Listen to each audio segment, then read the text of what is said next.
Magandang araw ulit. Pasensya na, medyo makulit ako ha. Pero para sa para lang makatulong sa government natin. Kasi baka naman nakakaligtaan lang nila tong mga area na to. Pero time check 10:24 ng umaga, so medyo tapos na yung rush hour. So hindi na masyadong malala yung traffic. Pero ito po sana yung gusto kong ilapit sa inyo.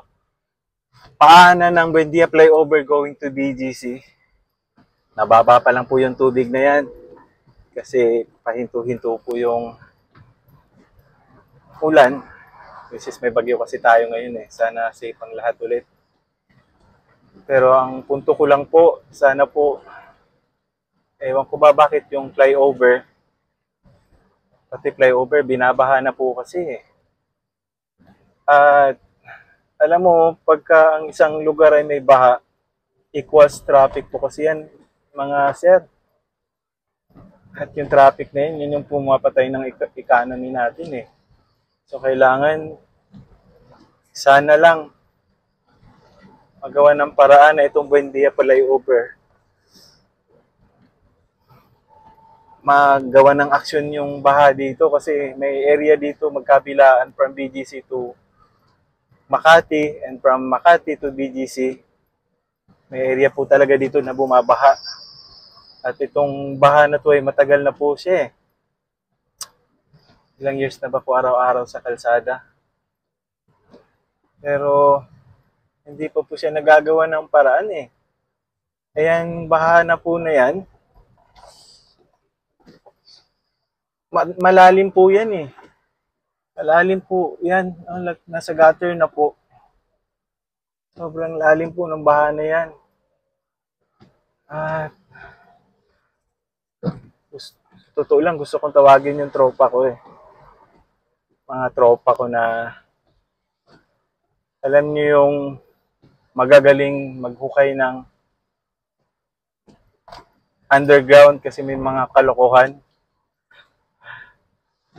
Baka makatulong sila eh. Pero madali lang naman siguro gawa ng paraan yan. Hindi siguro natin kailangan ng ilang milyong ilang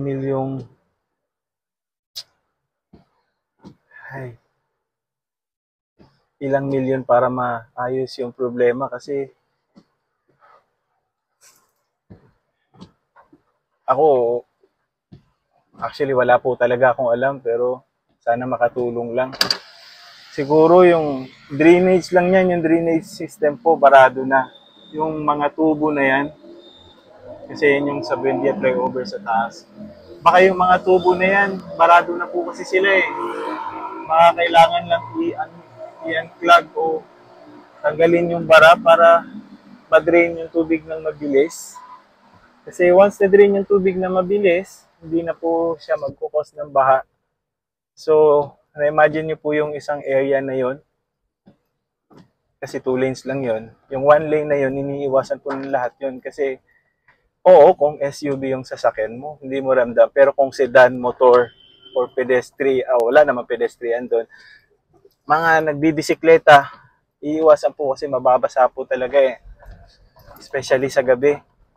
Medyo walang ilaw yung area na yun sa gabi. May area na may ilaw, pero may area po na walang ilaw.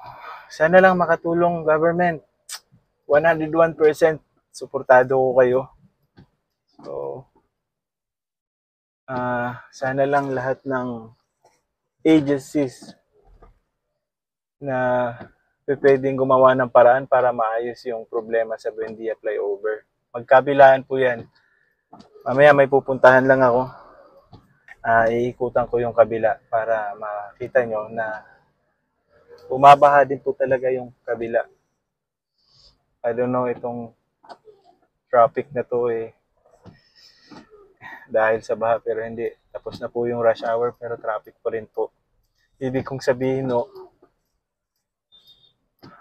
kung magagawan po ng paraan yung baha na yun, kahit paano malilesen po yung traffic sa taas. napaka-critical ng area na yun, BGC and Makati, isa sa pinakamayamang business center sa Metro Manila yon. So imagine niyo yung nawawalang pera dahil sa simpleng bahalang nasa. Madali lang naman kung sa pananaw ko, madali lang. Tanggalin yung bara para dumalo yung tubig. So hindi mo na kailangan gibain yung buong isang flyover.